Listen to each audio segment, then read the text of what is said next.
Bandai Namco has a verifiable hit on their hands, okay? The biggest game going right now, Dragon Ball Sparking Zero, sold more than 3 million copies in a 24-hour period. On Steam alone for the early access, over 90,000 players. It has been a rip-roaring success, and what's going to be their follow-up? Unknown 9 Awakening. Now, to be completely fair, right? Like, we're going to delve into how big of a flop this is ultimately going to be because it has just released, at time of recording, it is a few hours into its cycle, and brother, it's not looking good. Really not looking good. But to be completely honest, I hadn't seen anything about this game at all whatsoever prior to, a few days ago when you've seen some of these articles start to pop up because some of the people working on this project started to come to the forefront, and it's a lot of names that we've been hearing about a lot this year, specifically Sweet Baby Inc. and Kim Belair, who says that her company, we just are a consultancy firm. We don't do anything. Please stop picking on us, okay? We changed and we scrubbed all of the references off of our website, and they never said anything about us just subverting the industry, rewriting history, and making your games woke. We don't do any of that stuff. No, shut up and get rid of that. Get that stuff off the website. But Unknown 9 Awakening, Sweet Baby Inc. saved their best for last. This is their magnum opus on the air, and unfortunately, it's going to compound the struggles over at Bandai Namco, and we got to do a video on them and what they're going through right now, which it's so crazy, man, because they ended up getting in bed with the woke, and it really does prove Razor Fist's assessment of the situation 1000% true. Get broke, go woke, and then croak, because all of these games, all of their troubles, they've been gestating for a while. Then they held their big woke seminar, and now, they're locking people in white rooms hoping that they'll just quit. It's a crazy story, but one that we'll have to touch on in the future. Right now we're talking about Unknown 9, which, honestly, haven't heard about, don't know a damn thing about it. It's just a lot of money behind this, and Bandai Namco had big aspirations for this. It's kind of crazy. Sweet Baby Inc.'s Infected, Unknown 9 Awakening from developer Reflector Entertainment. That is published by Bandai Namco, already looks to be a complete and utter financial disaster. The game, which releases October 17th, surprise! So right now, as of recording, it is released today, but when you guys see this, it'll be 24 hours into its release cycle. Don't really think that's going to amount to all that much. Currently sits in position 794 on Steam's top sellers list, and I mean, we've been paying close attention. In the previous video on the day, it was about Dragon Age Veilguard, and they had a tough time breaking into the top 50, and this one out here sitting at 349. Ugh. Furthermore, Bandai Namco collaborated with streamer and former Game Informer writer Marcus Stewart to stream the game alongside creative director Christophe Rosignol. Sure. And according to Twitch Tracker, the entire stream on Twitch only received a peak viewership of 387, and its average viewership was just 274. Bro, that's not great. That's not great. It's probably the best stream for that game, though. I guess you can, you take your W's wherever you can find them. As of writing, the stream received a total of just 8,900 views. Oof, for comparison, Dragon Ball Sparking Zero Early Access trailer, just the trailer, received a total of 84,570 views. And that stream had average viewership of 3,350 viewers. It hit a peak viewership of 4,323 people. Over on YouTube, the video performed marginally better based on total views. The stream currently has 9,210 views, but it already has almost a negative 2-to-1 ratio. Currently has 257 likes compared to 428 dislikes. All in all, like, for a AAA release, this has no interaction. Like, nobody knows about this game. But continuing on, gamers were not just disliking the game, but they were expressing their distaste in the comments too. One user wrote, "The devs didn't even try. What's the point of releasing this trash?" Another posted, "Why the hell? Oh, where are the hell demons and the chainsaws and fireballs and giant swords and the cool stuff games are supposed to have? Commendable that Bandai is trying to salvage this train wreck, but it's too late. Modern audience you need to support this game so they can make more in the future." Yeah, exactly. And guess what? The modern audience never turns out. On top of the new data, YouTuber Dr. Disaster previously shared the game had poor retail pre-orders. Oh shit, we're talking about pre-orders again. All right.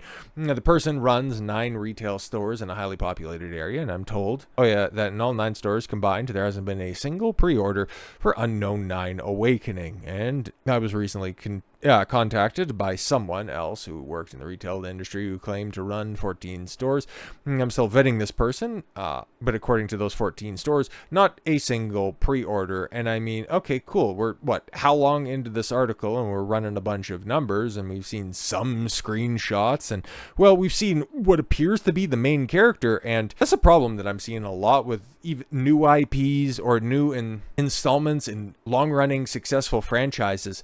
All of these new protagonists, they're not inspiring. Like, that was the thing, man. Like, games back in the cut, and I might be an old head out here, but like just pulling from the heavy hitters, right? Like when Mario, Sonic were coming out and the console wars of the 90s were running strong, you knew exactly what you were getting over there, and they were household names. Like Mortal Kombat, they're synonymous with Scorpion, Sub-Zero, Liu Kang, Johnny Cage, Sonya Blade, you know, all that stuff. Street Fighter, Ryu, Ken, Chun-Li, Guile, obviously. Even up closer to, you know, today's day and age, Jak and Daxter, Ratchet and Clank, Lara Croft, Tomb Raider, who the wider industry is trying desperately to just destroy, Nathan Drake, Kratos, God of War. But you look at it, it's like, what's Sony trying to push right now? Alloy? Who's actually playing those Horizon Zero Dawn games, those Horizon games in general? Like, Sony tries to tell us that they're super popular, but outside of some wayward Nikocado Avocado fans, I don't really see anybody really identifying with Aloy. And then just the overall malaise in the mainstream gaming this year, okay?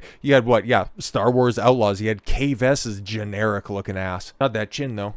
Strange. This chick also seems to have a similar jawline. Very strange. Oh, that's a consistent trait, but it's uninspired design that don't encourage anybody to check out the game. Because here's the thing, man. What's the old saying? Don't judge a book by its cover. But in general, people judge new products that they aren't familiar with, by the cover. They need to be engaging. They need to look like something that would enthrall you. Why do you think the most important aspect of anybody's YouTube video is always going to be the thumbnail? Because you have to make a good impression. What does that give you the impression of? We've been talking about Unknown 9, at least for time of recording, for like 5 to 6 minutes at this point. And what does that tell? What does that look like? Okay, you're just going to be party to a story of broken English and bickering back and forth about curry spices? Like, is that what we're doing? Is that what this game is about? There's a reason this game is falling flat, because, okay, cool. Look at how many people are playing it. 150 people right now. Okay, let's be fair. Let's refresh it in real time. Let's see if it's gone. Oh, it's actually gone down.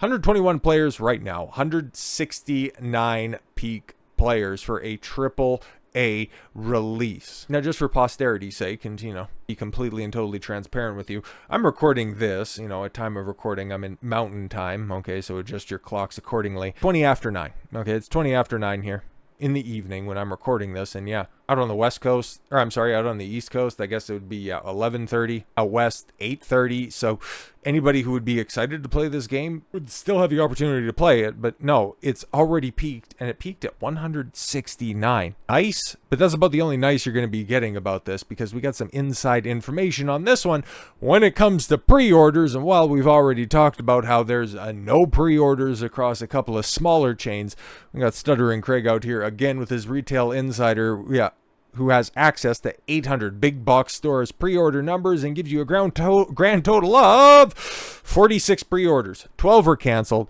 34 were picked, 34 across 800 stores. Unknown 9, when it's all said and done by the end of this weekend, the Unknown 9 are just going to be the people left playing this shit. Holy! Leave it up to Grums to really break this down as to why this thing is so bad and why it's getting even worse for Bandai Namco. Unknown 9 releases Friday, Thursday, I guess, but whatever. Bans you if you even talk about SBI involvement. But Kim Belair, CEO of Sweet Baby Inc., is the story architect of this game. In the Bandai Namco US live stream of the game yesterday, the developer was asked to give a background to the main character. All he could say was she was very smart and strong. Oh wow, strong, empowered female character, huh? That's the problem with woke characters. They only have, yes, interesting dynamics and just they have no interesting dynamics and just reduced to two-dimensional cutouts of checkboxes. That's what tokenism is. Yeah, exactly. So looking a little bit deeper into this, okay, it turns out Kim, the other co-founder of Sweet Baby Inc., is the story architect of Reflector's Unknown 9, or Unknown 9, rather. Yeah, because as you can see right here, this looks like a little background page, probably from Reflector Interactive or something like that, or somebody's trying to shop it around to different awards company, or rather awards events, but yeah, you got Unknown 9, okay, entered in storytelling. Yeah, that could be okay for the Shorty Awards. That kind of sounds familiar, but okay, cool, yeah. You got the credits, okay. You got Alexandra Mancio, sure, executive creative director and executive producer. I'd imagine that's for Reflector Entertainment. And then you have a David Bedard, a brand content manager at Reflector Entertainment. And of course, Kim Belair, story architect at Sweet Baby Inc. Yep. And as we break this down a little bit further, Unknown 9 was supposed to be Sweet Baby Inc.'s poster child game, SBI's Kim Belair's great storytelling magnum opus. Even if IGN, even a 5, you know it's bad. They gave Star Wars Outlaws. That shit doesn't even work. They gave that a 7. They gave Dustborn a 7, but they give Unknown 9, Awakening a 5, and their little blurb about it was, despite a few interesting ideas, Unknown 9 Awakening is a bland and janky adventure with a generic story and dull combat. So at least they're delving a little bit deeper and just going, oh, it didn't resonate with me and that's why I didn't like it. No, they're telling you that the story sucks. So how is Sweet Baby Inc. going to recover from that? This was supposed to be their big heavy hitter, right? Full of trite dialogue and an unlikable main strong woman protagonist. The game shows just how shallow and incompetent SBI is when handed full reins to a game. It only took 10 minutes for even IGN to have had enough, and you know something's bad when IGN is throwing it under the bus. Unknown 9 is going to contribute to the downfall of Bandai Namco, and that's another example of Sweet Baby Inc. killing yet another company. You got Rocksteady's blood on your hands, Remedy's blood on your hands, leading to record-breaking losses for Warner Brothers games, and then also Bandai Namco's intense troubles. Amen. To all of these companies now, you have so many examples out there. These aren't one-offs. These aren't just conspiracy theorists. It's simply, you lay with dogs, you get fleas. Tell companies like this to go straight to hell. Your game will come out better. Take a look at what happened with Black Myth Wukong, telling Sweet Baby Inc. to hit the bricks, we don't care about your extortion scandal, and then they go out and sell how many millions of copies, making it $1 billion game. The roadmap is out there. The modern audience has been exposed in 2024 as the myth it always has been. So take note, course correct, so that we don't have to continue to give air to idiots like Kim Belair. That sort of rhymed at the end. How appropriate. So with all that said, thank you all very much for the gift of your time. I've been Don Consuelo. I want you to follow your gut and get after it. Take care, everyone.